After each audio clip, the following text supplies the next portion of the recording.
सब प्रेम से बोलो, देवी भागवत पुराण की जय। जनमेजय बोले, श्री राम ने भगवती जगदम्बा के इस सुख प्रदायक व्रत का अनुष्ठान किस प्रकार किया, वे राजच्युत कैसे हुए और फिर सीता हरण किस प्रकार हुआ। व्यास जी बोले, पूर्व काल में श्रीमान महाराज दशरथ अयोध्यापुरी में राज्य करते थे। वे सूर्य वंश में श्रेष्ठ राजा के रूप में प्रतिष्ठित थे और वे देवताओं तथा ब्राह्मणों का पूजन किया करते थे। उनके 4 पुत्र उत्पन्न हुए, जो लोक में राम, लक्ष्मण, भरत तथा शत्रुघ्न नाम से विख्यात हुए। गुण तथा रूप में पूर्ण समानता रखने वाले वे सभी महाराज दशरथ को अत्यंत प्रिय थे। उनमें राम महारानी कौशल्या के तथा भरत महारानी कैकेयी के पुत्र कहे गए। रानी सुमित्रा के लक्ष्मण तथा शत्रुघ्न नाम वाले जुड़वा पुत्र उत्पन्न हुए। वे चारों किशोर अवस्था में ही धनुष बाणधारी हो गए। महाराज दशरथ ने सुख बढ़ाने वाले अपने चारों पुत्रों के संस्कार भी संपन्न कर दिए। तब एक समय महर्षि विश्वामित्र ने दशरथ के यहाँ आकर उनसे रघुनंदन राम को मांगा। महाराज दशरथ ने यज्ञ की रक्षा के लिए लक्ष्मण सहित 16 वर्षीय पुत्र राम को विश्वामित्र को समर्पित कर दिया। प्रिय दर्शन, वे दोनों भाई मुनि के साथ मार्ग में चल दिए। रामचंद्र जी ने मुनियों को सदा पीड़ित करने वाली तथा अत्यंत भयानक रूप वाली ताड़का को रास्ते में ही मात्र एक बाण से मार डाला। उन्होंने दुष्ट सुबाहु का वध किया तथा मारीच को अपने बाण से दूर फेंककर उसे मृत प्राय कर दिया और यज्ञ की रक्षा की। इस प्रकार यज्ञ रक्षा का महान कृत्य संपन्न करके राम, लक्ष्मण तथा विश्वामित्र ने मिथिलापुरी के लिए प्रस्थान किया। जाते समय मार्ग में राम ने अबला अहिल्या को शाप से मुक्ति प्रदान करके उसे पाप रहित कर दिया। इसके बाद वे दोनों भाई मुनि विश्वामित्र के साथ जनकपुर पहुंच गए और वहां श्री राम ने जनक जी द्वारा प्रतिज्ञा के रूप में रखे शिव धनुष को भी तोड़ दिया और लक्ष्मी के अंश से उत्पन्न जनक नंदिनी सीता के साथ विवाह किया। राजा जनक ने दूसरी पुत्री उर्मिला का विवाह लक्ष्मण जी के साथ संपन्न किया। शील संपन्न तथा शुभ लक्षणों से युक्त दोनों भाई भरत तथा शत्रुघ्न ने कुछ ध्वज की 2 पुत्रियां मांडवी तथा श्रुतकृति को पत्नी रूप में प्राप्त किया। हे राजन, इस प्रकार उन चारों भाइयों का विवाह मिथिलापुरी में ही विधि विधान से संपन्न हुआ। तत्पश्चात महाराज दशरथ ने अपने बड़े पुत्र राम को राज्य करने योग्य देखकर उन्हें राज्य भार सौंपने का मन में निश्चय किया। राज तिलक संबंधी सामग्रियों का प्रबंध हुआ देखकर रानी कैकेयी ने अपने वशीभूत महाराज दशरथ से पूर्व कल्पित 2 वरदान मांगे। उसने पहले वरदान के रूप में अपने पुत्र भरत के लिए राज्य तथा दूसरे वरदान के रूप में महात्मा राम को 14 वर्षों का वनवास मांगा। कैकेयी का वचन मानकर श्री रामचंद्र जी सीता तथा लक्ष्मण के साथ दंडक वन को चले गए, जहां राक्षस रहते थे। तदंतर पुत्र के वियोग जनित शोक से संतप्त पुण्यात्मा दशरथ ने पूर्व काल में एक ऋषि द्वारा प्रदत्त शाप का स्मरण करते हुए अपने प्राण त्याग दिए। माता कैकेयी के कृत्य के कारण पिताजी की मृत्यु देखकर भरत जी ने भाई श्री राम का हित करने की इच्छा से अयोध्या का समृद्ध राज्य स्वीकार नहीं किया। उधर पंचवटी में निवास करते हुए श्री राम ने रावण की छोटी बहन अतिशय कामातुर शूर्पणखा को कुरूप बना दिया। तब खर, दूषण आदि राक्षसों ने उसे कटी हुई नासिका वाली देखकर अमित तेजस्वी राम के साथ घोर संग्राम किया। उस संग्राम में सत्य पराक्रमी श्री राम ने मुनियों का कल्याण करने की इच्छा से अत्यंत बलशाली खर आदि राक्षसों का संहार कर दिया। तत्पश्चात लंका जाकर उस दुष्ट शूर्पणखा ने राम के द्वारा खरदूषण के संहार का समाचार रावण से बताया। वे दुष्ट रावण भी संहार के विषय में सुनकर अत्यंत क्रोधित हो उठा और तब रथ पर सवार होकर वे मारीच के आश्रम में पहुंच गया। सीता हरण के उद्देश्य से रावण ने मायावी मारीच को असंभव स्वर्ण मृग बनाकर सीता को प्रलोभित करने के लिए भेजा। तत्पश्चात वे मायावी मारीच अत्यंत अद्भुत अंगों वाला स्वर्ण मृग बनकर चलते चलते सीता जी के सन्निकट पहुंच गया और उन्होंने उसे देख लिया। उसे देखकर देवी प्रेरणा से स्वाधीन पति का स्त्री की भांति सीता ने श्री राम जी से कहा, हे कांत, आप इस मृग का चर्म ले आइए। राम भी बिना कुछ सोचे समझे लक्ष्मण को सीता के रक्षार्थ वहीं छोड़कर धनुष तथा बाण लेकर उस मृग के पीछे पीछे दौड़ पड़े। करोड़ों प्रकार की माया रचने का ज्ञान रखने वाला मृग रूपधारी वे मारीच भी राम को अपने पीछे दौड़ता देखकर कभी दिखाई पड़ते हुए तथा कभी आंखों से ओझल होते हुए एक वन से दूसरे वन में बहुत दूर चला गया। राम ने अब उसे हस्तगत समझकर क्रोधपूर्वक धनुष खींचकर अत्यंत तीक्ष्ण बाण से उस कृत्रिम मृग को मार डाला। राम के प्रबल प्रहार से आहत होकर वे मरणोन्मुख मायावी तथा नीच मृग चीख चीख कर चिल्लाने लगा, हाय लक्ष्मण, अब मैं मारा गया। उसके गगन भेदी चित्कार की ध्वनि को सीता ने सुन लिया।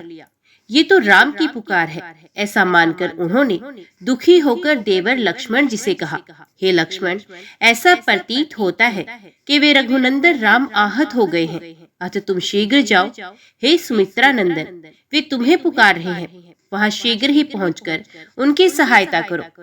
तब लक्ष्मण जी ने सीता जी से कहा, हे माता, राम का वध ही क्यों ना हो, मैं आपको इस आश्रम में इस समय असहाय छोड़कर नहीं जा सकता।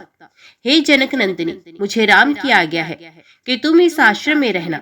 उनकी आज्ञा का उल्लंघन करने में मैं डरता हूँ, अतः आपका सामीप्य नहीं छोड़ सकता। हे शुचि स्मृति, वे मायावी भगवान श्री राम को बहुत दूर दौड़ाकर ले गया है। ये जान करके मैं आपको छोड़कर यहाँ से एक पग भी नहीं जा सकता।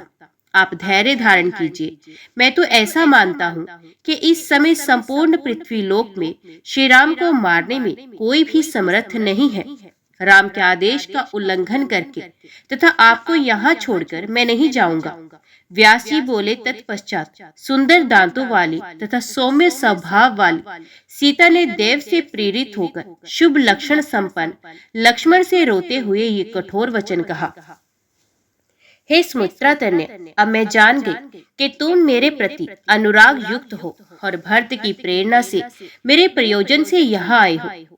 हे कुहकादम, मैं उस तरह की स्वच्छंद स्त्री नहीं हूँ। मैं राम के मृत हो जाने पर भी सुख के लिए तुम्हें अपना पति कभी नहीं बना सकती। यदि राम नहीं लौटेंगे तो मैं अपने प्राण त्याग दूंगी, क्योंकि उनके बिना मैं विधवा होकर अत्यधिक दुखी जीवन नहीं जी सकती। हे लक्ष्मण, तुम जाओ या रहो, मुझे तुम्हारी वास्तविक इच्छा का पता नहीं है। धर्मपरायण ज्येष्ठ भाई के प्रति आपका प्रेम अब कहाँ चला गया?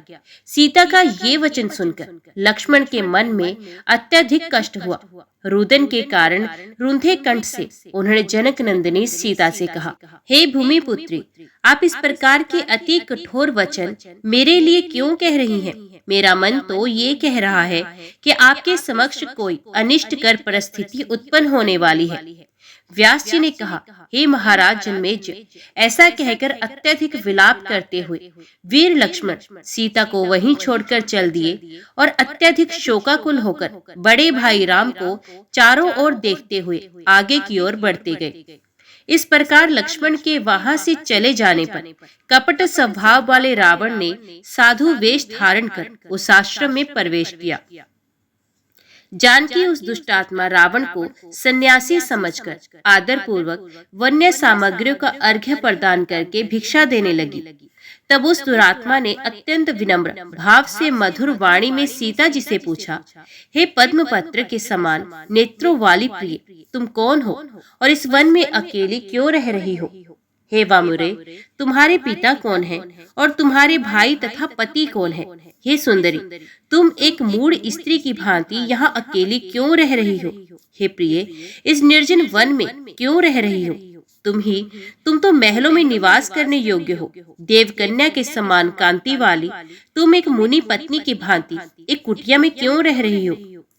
व्यास जी बोले, हे राजन, उसका ये वचन सुनकर विदेह तन्या सीता जी ने मंदोदरी के पति रावण को देववश एक दिव्य सन्यासी समझकर उत्तर दिया। दशरथ नामक लक्ष्मी संपन्न एक राजा है। उनके 4 पुत्र हैं। उनमें सबसे बड़े पुत्र जो राम नाम से विख्यात है वे ही मेरे पति हैं। कैकेयी ने महाराज दशरथ से वरदान मांगकर राम को 14 वर्ष के लिए वनवास दिला दिया। वे अपने भाई लक्ष्मण के साथ अब यहीं पर रह रहे हैं। मैं राजा जनक की पुत्री हूँ तथा सीता नाम से विख्यात हूँ। शिवजी का धनुष तोड़कर श्री राम ने मेरा पाणी ग्रहण किया है। उन्हीं राम के बाहुबल का आश्रय लेकर मैं निर्भीक होकर इस वन में रहती हूँ। एक स्वर्ण मृग देखकर उसे मारने के लिए मेरे पति गए हुए हैं। अपने भाई का शब्द सुनकर लक्ष्मण भी इस समय उधर ही गए हुए हैं। उन्हीं दोनों के बाहुबल से मैं यहाँ निडर होकर रहती हूँ। मैंने आपको वनवास संबंधी अपना संपूर्ण वृत्तांत बता दिया। अब वे लोग यहाँ आकर आपका विधि पूर्वक सत्कार करेंगे। सन्यासी विष्णु रूप होता है, इसलिए मैंने आपकी पूजा की है। राक्षसों के समुदाय द्वारा सेवित इस भयंकर जंगल में ये आश्रम बना हुआ है। इसलिए मैं आपसे ये पूछती हूँ कि त्रिदंडी के रूप में इस वन में पधारे हुए आप कौन हैं? आप मेरे समक्ष सत्य कहिए। रावण बोला, हे हंस नयने, मैं मंदोदरी का पति तथा लंका का नरेश श्रीमान रावण हूँ। हे सुंदर आकृति वाली, तुम्हारे लिए ही मैंने इस प्रकार का वेश बनाया है। हे सुंदरी, जिन स्थान में अपने भाई खरदूषण के मारे जाने का समाचार सुनकर तथा अपनी बहन शूर्पणखा द्वारा प्रेरित किए जाने पर मैं यहाँ आया हूँ, अब तुम उस राज्यच्युत, लक्ष्मीहीन, निर्बल, वनवासी तथा मानव योनि वाले पति को छोड़कर मुझ राजा को स्वीकार करो। तुम मेरी बात मानकर मंदोदरी से भी बड़ी पटरानी बन जाओ। मैं सत्य कहता हूँ। हे तनवंगी, मैं तुम्हारा दास हूँ। हे भामिनी, तुम मेरी स्वामिनी हो जाओ। समस्त लोकपालों पर विजय प्राप्त करने वाला मैं तुम्हारे चरणों पर पड़ता हूँ। हे जनक नंदिनी, तुम इस समय मेरा हाथ पकड़ लो और मुझे स्नात कर दो। हे अबले, मैंने पहले भी तुम्हारे पिता जनक से तुम्हें प्राप्त करने के लिए याचना की थी, किंतु उस समय उन्होंने मुझसे ये कहा था कि मैं धनुष भंग की शर्त रख चुका हूँ। शंकर जी के धनुष के भय के कारण मैं उस समय स्वयंवर में सम्मिलित नहीं हुआ था। उसी समय से विरह वेदना से पीड़ित मेरा मन तुम में ही लगा हुआ है। हे श्याम नयनों वाले, तुम इस वन में रह रही हो। ये सुनकर तुम्हारे प्रति पूर्ण प्रेम के अधीन हुआ मैं यहाँ आया हूँ। अब तुम मेरा परिश्रम सार्थक कर दो। व्यास जी बोले, रावण का कुविचार पूर्ण वचन सुनकर सीता भय से व्याकुल होकर कांप उठी। पुनः मन को स्थिर करके उन्होंने कहा, हे पुलसत्य के वंशज, काम के वशीभूत होकर तुम ऐसा अनर्गल वचन क्यों कह रहे हो? मैं स्वैरिणी नारी नहीं हूँ, बल्कि महाराज जनक के कुल में उत्पन्न हुई हूँ। हे दशकंदर, तुम लंका चले जाओ, नहीं तो श्री राम निश्चय ही तुम्हें मार डालेंगे। मेरे लिए ही तुम्हारी मृत्यु होगी, इसमें कोई संदेह नहीं। ऐसा कह करके वे सीता जी जगत को रुलाने वाले रावण के प्रति चले जाओ इस प्रकार बोलती हुई पर्णशाला में अग्निकुंड के पास चली गई। इतने वे रावण अपना वास्तविक रूप धारण करके तुरंत पर्णशाला में उनके पास जा पहुंचा और उसने भय से व्याकुल होकर रोती हुई उस बाला सीता को बलपूर्वक पकड़ लिया। हाय राम, हाय राम, हाय लक्ष्मण, ऐसा बार बार कहकर विलाप करती हुई सीता को पकड़कर और उन्हें अपने रथ पर बैठाकर रावण शीघ्रता पूर्वक निकल गया। अब अरुण पुत्र जटायु ने जाते हुए उस रावण को मार्ग में रोक दिया। उस वन में दोनों में महाभयंकर युद्ध होने लगा। हे तात, अंत में वे राक्षस राज रावण जटायु को मारकर और सीता को साथ लेकर चला गया। तदंतर उस दुष्टात्मा ने कुर्री पक्षी की भांति क्रंदन करती हुई सीता को लंका में अशोक वाटिका में रख दिया और उसकी रखवाली के लिए राक्षसियों को नियुक्त कर दिया। उस राक्षस के साम दान आदि उपायों से भी सीता जी अपने अस्तित्व से विचलित नहीं हुई। उधर श्री राम जी स्वर्ण मृग को शीघ्र मारकर उसे लिए हुए प्रसन्नता पूर्वक आश्रम की ओर चल पड़े। मार्ग में आते हुए लक्ष्मण को देखकर वे बोले, भाई, ये तुमने कैसा विषम कार्य कर दिया। वहाँ प्रिय सीता को अकेली छोड़कर तथा इस पापी की पुकार सुनकर तुम इधर क्यों चले आए? तब सीता के वचन रूपी बाण से आहत लक्ष्मण ने कहा, प्रभु, मैं काल की प्रेरणा से यहाँ चला आया। इसमें संदेह नहीं। तदंतर वे दोनों पर्णशाला में जाकर वहां की स्थिति देखकर अत्यंत दुखी हुए और जानकी को खोजने का प्रयत्न करने लगे। खोजते हुए वे उस स्थान पर पहुंचे जहां पक्षी राज जटायु गिरा पड़ा था। वे पृथ्वी पर मृत प्राय पड़ा हुआ था। उसने बताया कि रावण जानकी को अभी हर के ले गया। मैंने उस पापी को रोका, किंतु उसने युद्ध में मुझको मारकर गिरा दिया। ऐसा कहकर वे जटायु मर गया। तब श्री राम ने उसका दाह संस्कार किया। उसकी समस्त और धर्म दैहिक क्रिया संपन्न करके श्री राम और लक्ष्मण वहां से आगे बढ़े। मार्ग में कबंध का वध करके भगवान श्री राम ने उसे शाप से छुड़ाया और उसी के कथनानुसार उन्होंने सुग्रीव से मित्रता की। तदंतर प्राकर्मी वाली का वध करके श्री राम ने कार्य साधन हेतु किष्किंधा का उत्तम राज्य अपने सखा सुग्रीव को दे दिया। वहीं पर लक्ष्मण सहित श्री राम ने रावण के द्वारा अपहृत अपनी प्रिय जानकी के विषय में मन में सोचते हुए वर्षा के 4 मास व्यतीत किए। सीता के विरह में अत्यंत दुखित श्री राम ने एक दिन लक्ष्मण से कहा, हे सौमित्रे, कैकेयी की कामना पूरी हो गई, अभी तक जानकी नहीं मिली। मैं उसके बिना जीवित नहीं रह सकता। जनक कन्या सीता के बिना मैं अयोध्या नहीं जाऊंगा। राज्य चला गया, वनवास करना पड़ा, पिताजी मृत हो गए और प्रिया सीता भी हर ली गई। इस प्रकार मुझे पीड़ित करता हुआ दुर्दैव आगे ना जाने क्या करेगा। हे भरतानुज, प्राणियों के प्राप्त को जान पाना अत्यंत कठिन है। हे तात, अब हम दोनों की ना जाने कौन सी दुखद गति होगी।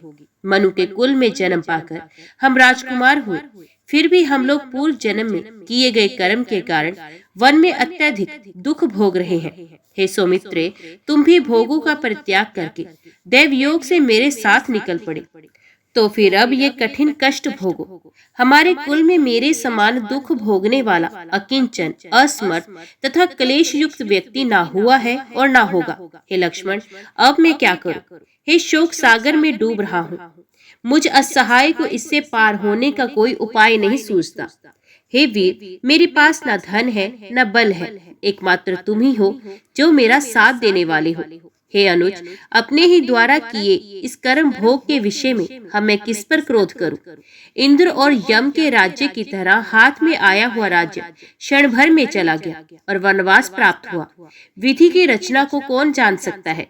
बाल स्वभाव के कारण सीता भी हम दोनों के साथ चली आई। दुष्ट देव ने उस सुंदरी को अत्यधिक दुखपूर्ण स्थिति में पहुंचा दिया। वे सुंदरी जानकी लंकापति रावण के घर में किस प्रकार दुखित जीवन व्यतीत करती होगी। वे पतिव्रता है, शीलवती है और मुझसे अत्यधिक अनुराग रखती है। हे लक्ष्मण, वे जनक नंदिनी उस रावण के वश में कभी नहीं हो सकती। सुंदर शरीर वाली वे विदेह कन्या सीता स्वैरिणी की भांति भला किस प्रकार आचरण करेगी? हे भरतानुज, वे मैथिली अधिक नियंत्रण किए जाने पर अपने प्राण त्याग देगी, किंतु ये सुनिश्चित है कि वे रावण की वशवर्तिनी नहीं होगी। हे वीर, यदि जानकी मर गई तो मैं भी निस्संदेह अपने प्राण त्याग दूंगा, क्योंकि हे लक्ष्मण, श्याम नैना सीता के मृत्यु हो जाने पर मुझे अपने देह से क्या लाभ। इस प्रकार विलाप करते हुए उन कमल नयन राम को सत्यपूर्ण वाणी से सांत्वना प्रदान करते हुए धर्मात्मा लक्ष्मण ने कहा, हे महाबाहो, आप इस समय देहन्य भाव छोड़कर धैर्य धारण कीजिए। मैं उस अधम राक्षस को मारकर जानकी जी को वापस ले आऊंगा। विपत्ति तथा संपत्ति, इन दोनों ही स्थितियों में धैर्य धारण करते हुए जो एक समान रहते हैं वे ही धीर होते हैं, किंतु अल्प बुद्धि वाले लोग तो संपत्ति की दशा में भी कष्ट में पड़े रहते हैं। संयोग तथा वियोग ये दोनों ही दैव के अधीन होते हैं। शरीर तो आत्मा से भिन्न है, अतः उसके लिए शोक कैसा। जिस प्रकार प्रतिकूल समय आने पर राज्य से निर्वासित होकर हमें वनवास भोगना पड़ा तथा सीता हरण हुआ, उसी प्रकार अनुकूल समय आने पर संयोग भी हो जाएगा। हे सीतापति, सुखों तथा दुखों के भोग से छुटकारा कहा, वे तो निस्संदेह भोगना ही पड़ता है। अतः आप इस समय शोक का त्याग कर दीजिए। बहुत से वानर हैं, वे चारों दिशाओं में जाएंगे और जानकी जी की खोज खबर लाएंगे। पता लग जाने पर मार्ग की जानकारी करके मैं स्वयं वहां जाऊंगा और आक्रमण करके उस पाप करने वाले रावण का वध करके जानकी जी को अवश्य ले आऊंगा। अथवा हे अग्रज, यदि इससे कार्य ना चलेगा तो मैं भरत तथा शत्रुघ्न को भी सेना समेत बुला लूंगा और हम लोग उस शत्रु को मार डालेंगे। आप वृथ ही क्यों चिंता करते हैं? पूर्व काल में राजा रघु ने केवल एक रथ से ही चारों दिशाओं को जीत लिया था।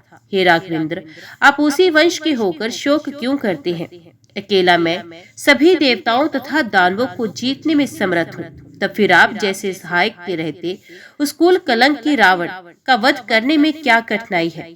अथवा हे रघुनंदन, मैं महाराज जनक को सहायता के लिए बुलाकर देवताओं के कंटक स्वरूप उस दुराचारी रावण का वध कर डालूंगा।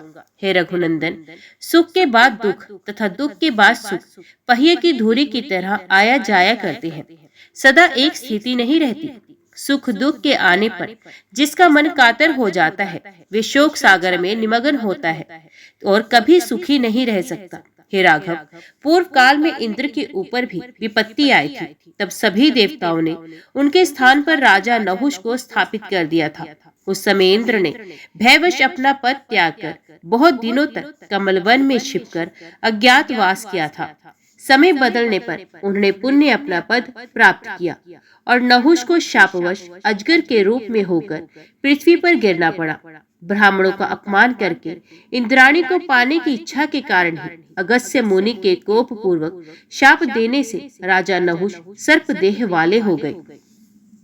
अतः हे राघव, दुख आने पर शोक नहीं करना चाहिए। विज्ञ पुरुष को चाहिए कि ऐसी परिस्थिति में मन को उद्यमशील बनाकर समय की प्रतीक्षा करता रहे। हे महाभाग, आप सर्वज्ञ हैं। हे जगतपते, आप सर्व समर्थ हैं। तब एक प्राकृतिक पुरुष की भांति आप अपने मन में अत्यंत शोक क्यों कर रहे हैं?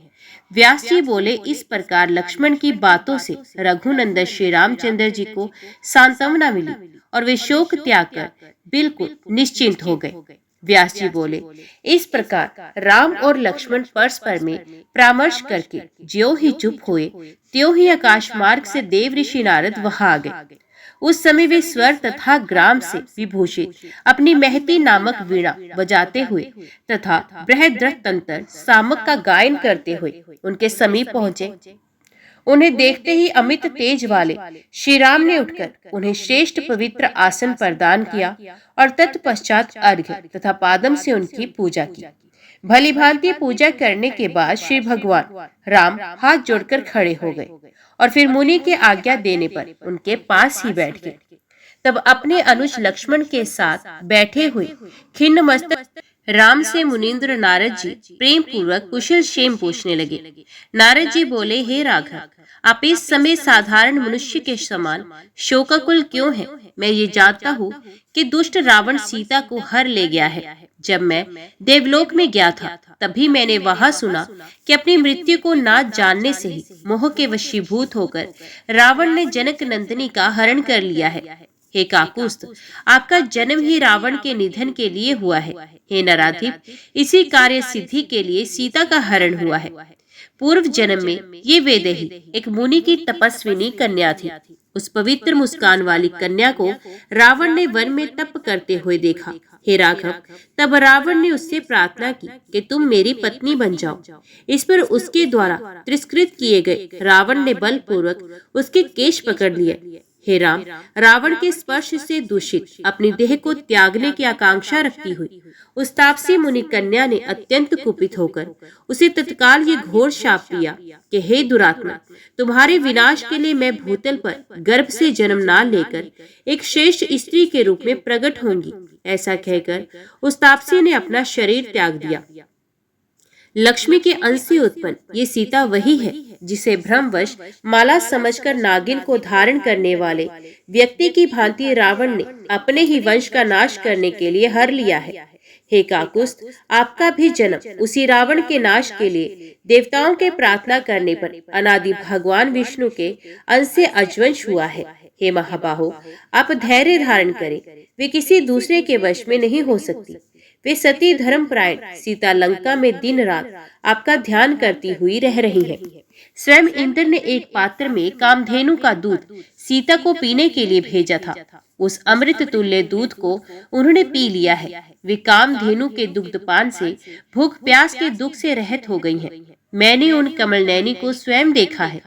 हे राघवेंद्र, मैं उस रावण के नाश का उपाय बताता हूँ। अब आप इसी अश्विन मास में श्रद्धा पूर्वक नवरात्र व्रत कीजिए। हे राम, नवरात्र में उपवास तथा जप होम के विधान से किया गया भगवती पूजन समस्त सिद्धियों को प्रदान करने वाला है। देवी को पवित्र बलि देकर तथा दशांश हवन करके अपूर्ण शक्तिशाली बन जाएंगे।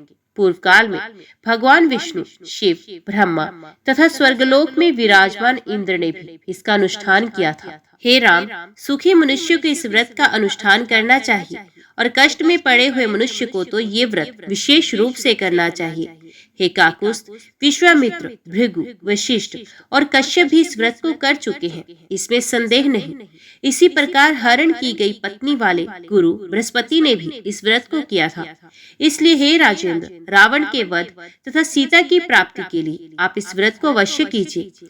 पूर्व काल में इंद्र ने वृत्तासुर के वध के लिए तथा शिव ने त्रिपुर दैत्य के वध के लिए ये सर्वश्रेष्ठ व्रत किया था। हे महामती, इसी प्रकार भगवान विष्णु ने भी मधु दैत्य के वध के लिए सुमेरु पर्वत पर ये व्रत किया था। अतः हे काकुस्थ, आप भी आलस्य रहित होकर विधि पूर्वक ये व्रत कीजिए। श्री राम बोले, हे दयानिधे, आप सर्वज्ञ हैं, अतः मुझे विधि पूर्वक बताइए कि वे देवी कौन है, उनका प्रभाव क्या है, वे कहाँ से उत्पन्न हुई हैं, उनका नाम क्या है तथा वे व्रत कौन सा है। नारद जी बोले, हे राम, सुनिए, वे देवी नित्य, सनातनी और आद्य शक्ति है। वे संपूर्ण मनोरथ पूर्ण कर देती हैं और अपनी आराधना से सभी प्रकार के कष्ट दूर कर देती हैं। हे रघुनंदन, वे ब्रह्मा आदि देवताओं तथा समस्त जीवों की कारण स्वरूपा है।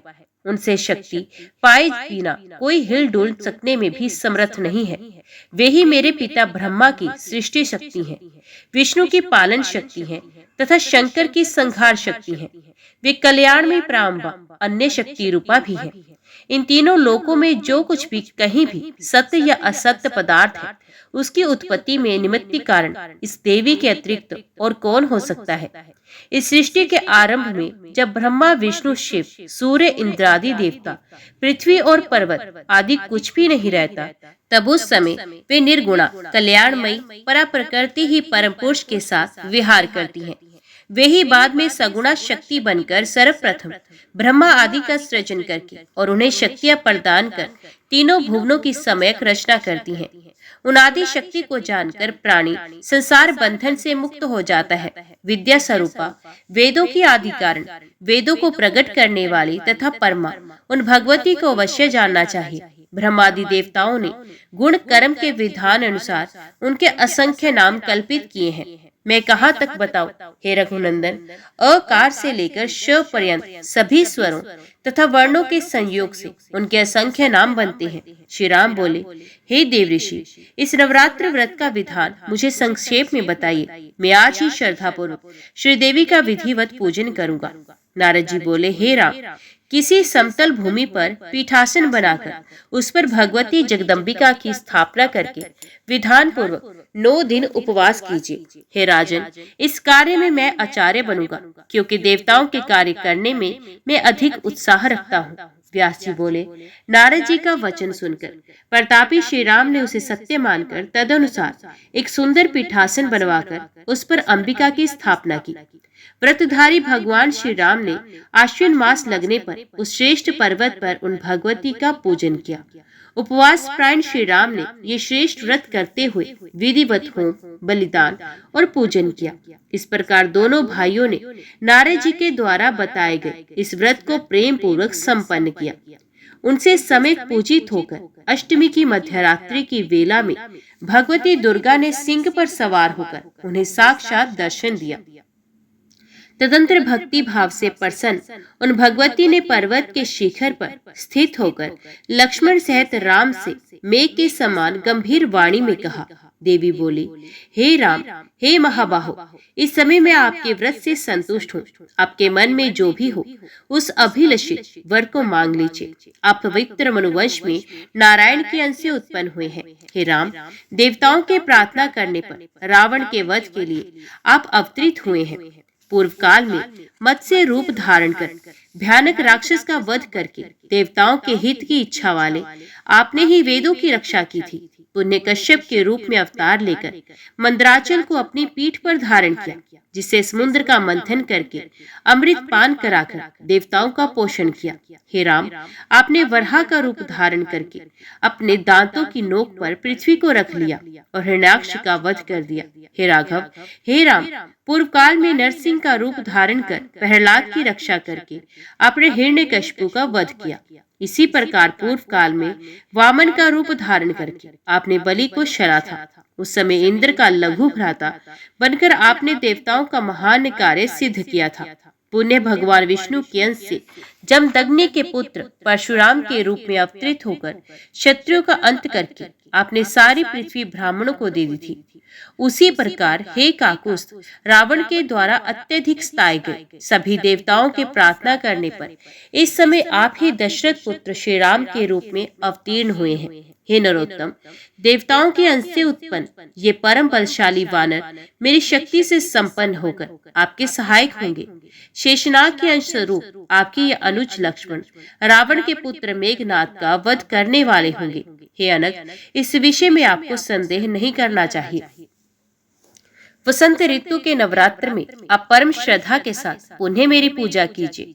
तत्पश्चात पापी रावण का वध करके आप सुख पूर्वक राज्य कीजिए। हे रघुश्रेष्ठ, इस प्रकार 11,000 वर्षों तक भूतल पर राज्य करके पुनः आप देवलोक के लिए प्रस्थान करेंगे। व्यास जी बोले, ऐसा कहकर भगवती दुर्गा वहीं अंतर ध्यान हो गई और श्री रामचंद्र जी ने प्रसन्न मन से उस व्रत का समापन करके दशमी तिथि को विजय पूजन करके तथा अनेक विध दान देकर वहां से प्रस्थान कर दिया। वानरराज सुग्रीव की सेना के साथ अपने अनुज सहित विख्यात यश वाले तथा पूर्ण काम लक्ष्मीपति श्री राम साक्षात परम शक्ति की प्रेरणा से समुद्र तट पर पहुंचे। वहां सेतु बंधन करके उन्होंने देव शत्रु रावण का संहार किया। जो मनुष्य भक्ति पूर्वक देवी के उत्तम चरित्र का श्रवण करता है वह अनेक सुखों का उपभोग करके परम पद को प्राप्त करता है। यद्यपि अन्य बहुत से विस्तृत पुराण हैं, किंतु वे इस श्रीमद् देवी भागवत महापुराण के तुल्य नहीं हैं, ऐसी मेरी धारणा है। जनमेजय बोले, हे मुनिवर, हे अनग, हमारे कुल की वृद्धि करने वाले हे स्वामी, मैं श्री कृष्ण के विषय में पूछना चाहता हूँ। मैंने सुना है कि परम प्रतापी श्रीमान वसुदेव राजा शूरसेन के पुत्र थे, जिनके पुत्र रूप में साक्षात भगवान विष्णु अवतरित हुए थे। आनक दुदम्भी नाम से विख्यात वे वसुदेव देवताओं के भी पूज्य थे। धर्मपरायण होते हुए भी वे कंस के कारागार में क्यों बंद हुए? उन्होंने अपनी भार्या देवकी सहित ऐसा क्या अपराध किया था जिससे याति के कुल में उत्पन्न कंस के द्वारा देवकी के 6 पुत्रों का वध कर दिया गया? साक्षात भगवान विष्णु ने वसुदेव के पुत्र रूप में कारागार में जन्म क्यों ग्रहण किया? देवताओं के अधिपति भगवान श्री कृष्ण गोकुल में किस प्रकार ले जाए गए और वे भगवान होते हुए भी जन्मांतर को क्यों प्राप्त हुए? अमित तेजस्वी श्री कृष्ण के माता पिता वासुदेव और देवकी को बंधन में क्यों आना पड़ा? जगत की सृष्टि करने में समर्थ उन भगवान श्री कृष्ण ने माता देवकी के गर्भ में स्थित रहते हुए ही अपने वृद्ध माता पिता को बंधन से मुक्त क्यों नहीं कर दिया? उन वसुदेव तथा देवकी ने महात्माओं द्वारा भी दुसाध्य ऐसे कौन से कर्म पूर्व जन्म में किए थे जिससे उनके यहाँ परमात्मा भगवान श्री कृष्ण का जन्म हुआ? वे 6 पुत्र कौन थे? वे कन्या कौन थी जिसे कंस ने पत्थर पर पटक दिया था और वे हाथ से छूटकर आकाश में चली गई तथा पुण्य अष्टभुजा के रूप में प्रकट हुई? हे अनग, बहुत सी पत्नियों वाले श्री कृष्ण के गृहस्थ जीवन, उसमें उनके द्वारा किए गए कार्य तथा अंत में उनके शरीर त्याग के विषय में बताइए। किंवदंती के आधार पर मैंने भगवान श्री कृष्ण का जो चरित्र सुना है उससे मेरा मन परम विस्मय में पड़ा हुआ है, अतः आप उनके चरित्र का सम्यक रूप से वर्णन कीजिए। पुरातन धर्मपुत्र महात्मा तथा देव स्वरूप ऋषि श्रेष्ठ नर नारायण ने उत्तम तप किया था। जगत के कल्याणार्थ निराहार जितेंद्रिय तथा सप्रहार रहते हुए काम क्रोध लोभ मोह मद मात्सर्य इन छहों पर पूर्ण नियंत्रण रखकर साक्षात भगवान विष्णु के अंश स्वरूप जिन नर नारायण मुनियों ने पुण्य क्षेत्र बद्रिका आश्रम में बहुत वर्षों तक तपस्या की थी, नारद आदि सर्वज्ञ मुनियों ने प्रसिद्ध तथा महाबल संपन्न अर्जुन तथा श्री कृष्ण को उन्हीं दोनों का अंश अवतार बताया है। उन भगवान नर नारायण ने एक शरीर धारण करते हुए भी दूसरा जन्म क्यों प्राप्त किया और पुण्य वे कृष्ण तथा अर्जुन कैसे हुए? जिन मुनि प्रवर नर नारायण ने मुक्ति हेतु कठोर तपस्या की थी, उन महातपस्वी तथा योग सिद्धि संपन्न दोनों देवों ने मानव शरीर क्यों प्राप्त किया? अपने धर्म में निष्ठा रखने वाला शूद्र अगले जन्म में क्षत्रिय होता है और जो शूद्र वर्तमान जन्म में पवित्र आचरण करता है वे मृत्यु के अनंतर ब्राह्मण होता है। कामनाओं से रहित शांत स्वभाव ब्राह्मण पुनर्जन्म रूपी रोग से मुक्त हो जाता है, किंतु उनके विषय में तो सर्वथा विपरीत स्थिति दिखाई देती है। उन नर नारायण ने तपस्या से अपना शरीर तक सुखा दिया, फिर भी वे ब्राह्मण से क्षत्रिय हो गए। शांत स्वभाव वे दोनों अपने किस कर्म से अथवा किस शाप से ब्राह्मण से क्षत्रिय हुए?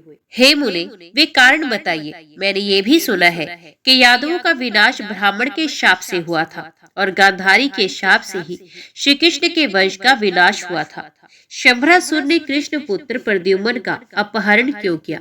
देवादिदेव जनार्दन वसुदेव के रहते सूति का ग्रह से पुत्र का हरण हो जाना एक अत्यंत अद्भुत बात है।